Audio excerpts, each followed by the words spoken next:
8. Making decisions. 8.1. 1.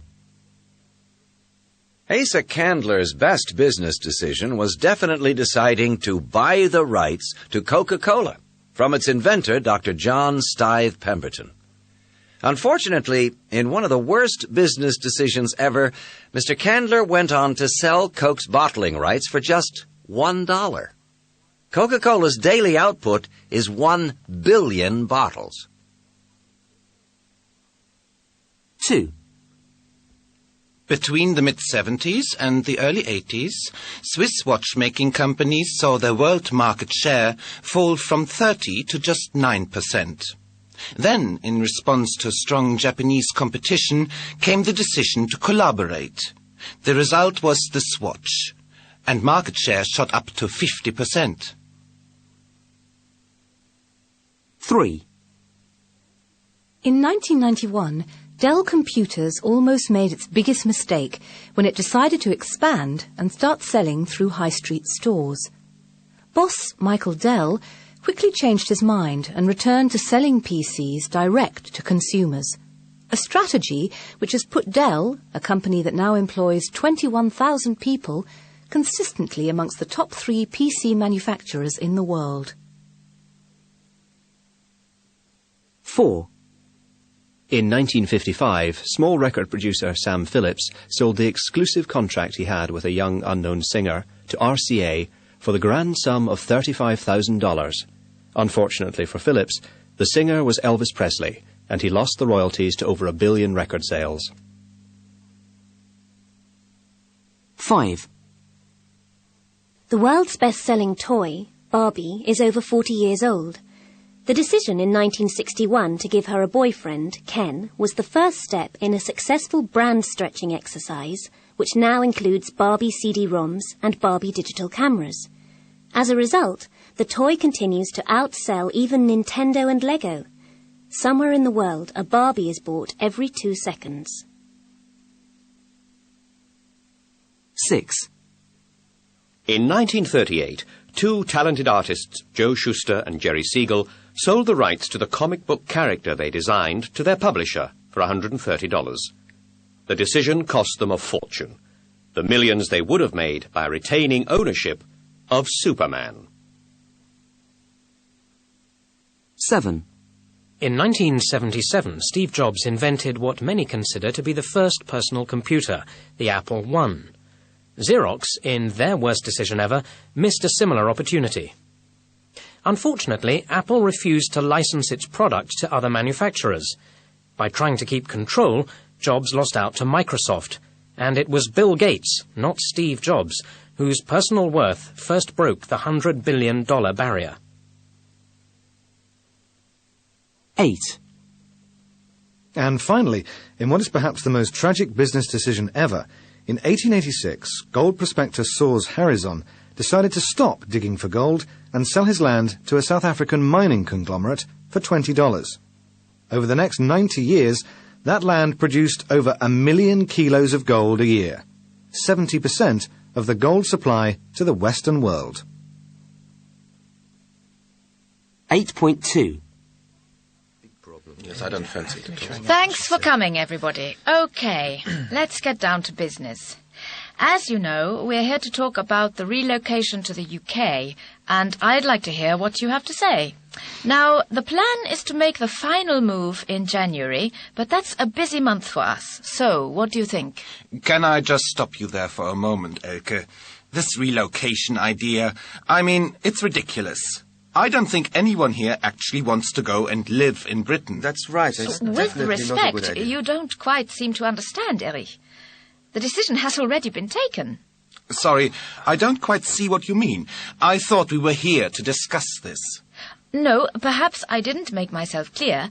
We are relocating to Cambridge in November. That's been decided. This is outrageous. So, why are we having this meeting? If I could just finish what I was saying. What we are discussing today is how to implement the decision. This affects our Scandinavian office too, you know. There's a lot to talk about. Now...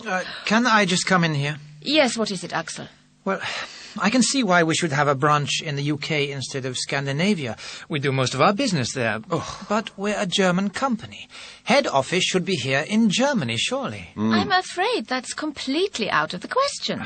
The decision to relocate makes good logistic and economic sense. We're still a fairly small business. Having branches in different countries is just not an option. I totally disagree. Our market is Northern Europe, and Germany is at the heart of Northern Europe. Yes, but 70% of our market is in the UK. Look, perhaps we can come back to this later. I can see some of you are not happy about it, and I agree with you up to a point, but I am not in a position to change company policy. I don't understand. Okay, let's move on. How are we going to handle administration during the relocation? Does anyone have any suggestions? How about using the Stockholm office while we move from Bremen to Cambridge? Shell? Well, to be honest, Elke, we feel very much the same as our German colleagues here. We think the decision to close down the Bremen and Stockholm offices is a mistake. Yep. I see. Look, maybe we should take a short break, Elke. I think one or two of us would like to have a word with you in private, if that's okay. Right. Well, sorry, everybody. We'll have to break off here, I'm afraid. Axel, Shell, Erich, I'll see you in my office. 8.3. Interview 1. So, Peter, how do you see the Bond role? Well, Richard, I see Bond as essentially a very private man. He travels the world, meets beautiful women, finds himself in dangerous situations, but we never really know him. I think too many actors want to make Bond an obvious superhero, a lover, even a comedian. Of course, he's all those things, but above all, he's a man of mystery, a spy, someone outside the ordinary world. Bond is his own man, a loner, quite cold. On one level, Bond is about simple, basic ideas like love, humour, and death. He's also a fantasy, completely unreal. I think Bond himself knows he's unreal. I want to play him as a man living up to his legend. Interview 2. Well, Sam, you're an American. Is that going to be a problem for you playing Bond? No, I've played Brits before, and my English accent's okay. How's this? The name's Bond. James Bond. But actually, Richard, I don't see why Bond can't be an American, or at least a Canadian. I mean, Bond's just whatever you want him to be. The music, the cars, the bad guys, they're what make the film. Humor is the important thing. If Bond isn't funny, then it's just a silly film with lots of explosions and fast cars and women who get killed just after they sleep with Bond. But Bond has a certain style. Stylish, funny, but not too sexist. That's how I'd play Bond. Bond for the 21st century. Interview 3. Now, John, how do you see yourself playing the part of Bond? Well, firstly, I think over the years Bond has lost some of his danger, and I'd like to change that. Maybe people are worried about too much violence in films, but let's face it, Bond kills people. Lots of them. For a living. He has a license to kill. He's not just a pretty face. He's a dangerous man. A man who knows he could die at any moment, although we know he won't. I think people need to believe in the actor playing Bond. Believe that he's capable of violence, even does his own stunts. Of course, people expect the special effects and the glamour, but that's no good unless Bond looks like he really means business. So I just play Bond as me, Richard. That's all I ever do anyway. Interview 4. Charles, you've wanted the Bond part for a long time. How would you play him? I'd like to see Bond return to the old style of those early films, Richard. I think Bond has become too techno these days. And it's difficult to compete with films like Star Wars and The Matrix on special effects. Bond shouldn't take himself too seriously, but he shouldn't be a joke either. That's difficult to get right, but a good story helps. Bond, well, the real Bond, belongs to the 1960s, a more optimistic, less cynical age. My Bond would be traditional, intelligent, charming. He'd drive his old Aston Martin, not a BMW. He'd keep his old-fashioned values, but in a modern world of real dangers. Bond is something unique. A British institution. It shouldn't be modernised.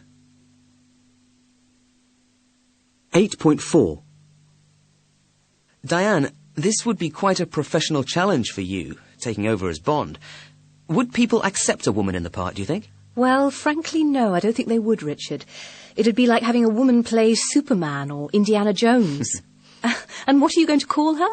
Jane Bond? It would be ridiculous.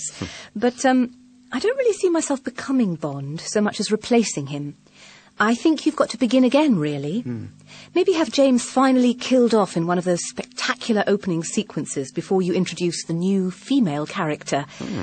Now, Bond is a pretty hard act to follow after 40 years, so obviously my character has to be larger than life and twice as dangerous. The great thing would be you could do all the old sexist jokes in reverse, and nobody would complain.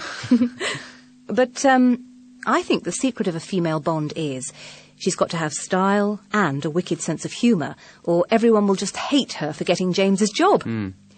What I want to know is, James always had his Bond girls. Will I be getting any Bond boys?